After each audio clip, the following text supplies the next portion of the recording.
dito talaga ako natagalan guys kasi kasi yung tunog, yung sound talaga yung inaano kasi sa amin ni Ma'am On, yung teacher namin sa UWA. More on tone siya. Yung tono talaga, kailangan tama talaga yung tono mo. So, ang sagot dyan guys is, Anzao, learn, ganun, learn. Ang 2 guys, pag sa oras siya, yung 2 o'clock, ang 2 o'clock lang yung nag-iiba kasi di ba pag sa numbers yung yat yi, di ba yung 2 yi dapat yun, pero pag sa oras, pag sa clock nag-iiba siya guys, nagiging learn siya, learn yun. So ang tamang ano doon, sagot doon ng 2:30 PM is Anzao, learn dim kasi yung oras di ba dim kasi yun yung oras. So, Anzao, learn dim, bun. Ang dali-dali nga lang guys nun sa akin, pero as in, pag sobrang ikaw na yung tinawag, di ba, grabe yung kaba mo. As in, yung kaba talaga yung nakakapag-ano dun sa'yo guys, at para mataranta-taranta ka na sobrang kaba mo, ayun, hindi mo na nasasagot ng tama, at saka yung mga tono-tono, gano'n. So, yun yung inano sa akin. Ang tinanong. Tapos, ang isa pa yung what is your number? Diba 60 ako. So, ang 60 is, madali lang naman, luksak. Yun lang. Luksak.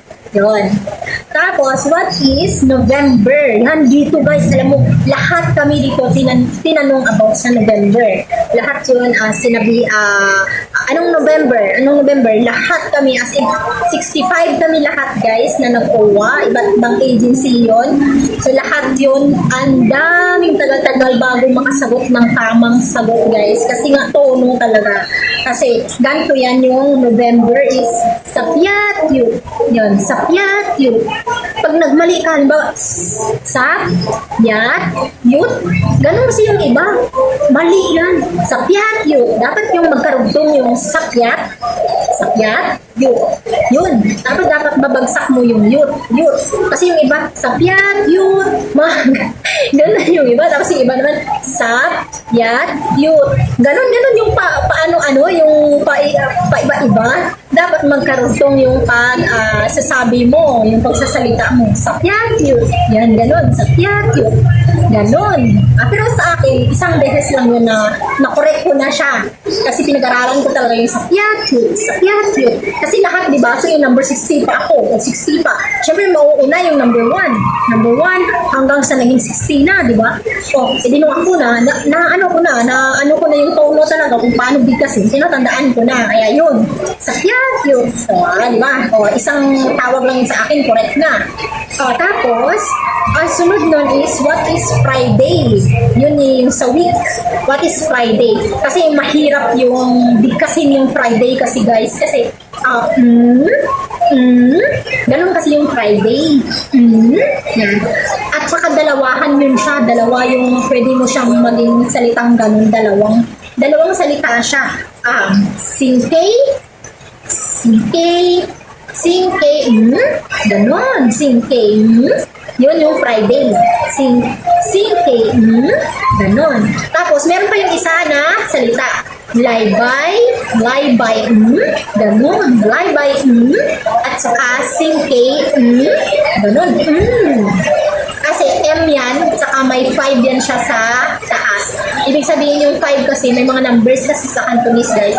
Yung 5, parang pag ganun yun, parang malumana yung parang tatanong. Parang magtatanong ka, ganun. Ganun yun guys. So, ang Friday is singkay, ganun. Singkay, laybay, yun yung tamang sagot. Tapos, and then yung number. Lahat yun mula, siguro hanggang sa naging 20 lang. Yung iba, pinamemorize na talaga yung number ng 1 to 10.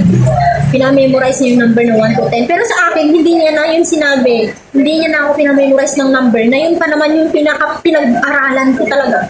Pinag-aralan ko talaga yung numbers. Kasi nga, sabi ko, isa-isa nga kami yan tatawagin about sa number, di ba? Kailangan i-memorize. Kaya yun talaga yung pinag-aralan ko yung number. Tapos, hindi lang naman tinawag sa akin. Hindi lang naman sinabi. So, pero yung number, guys, is madali lang naman yan. Yat. Kaso, yung sa pronouns na talaga, yung pinakamahirap. Ayun. Yat, sam. Ay, di ba taas din pala yung Sam. Ayan.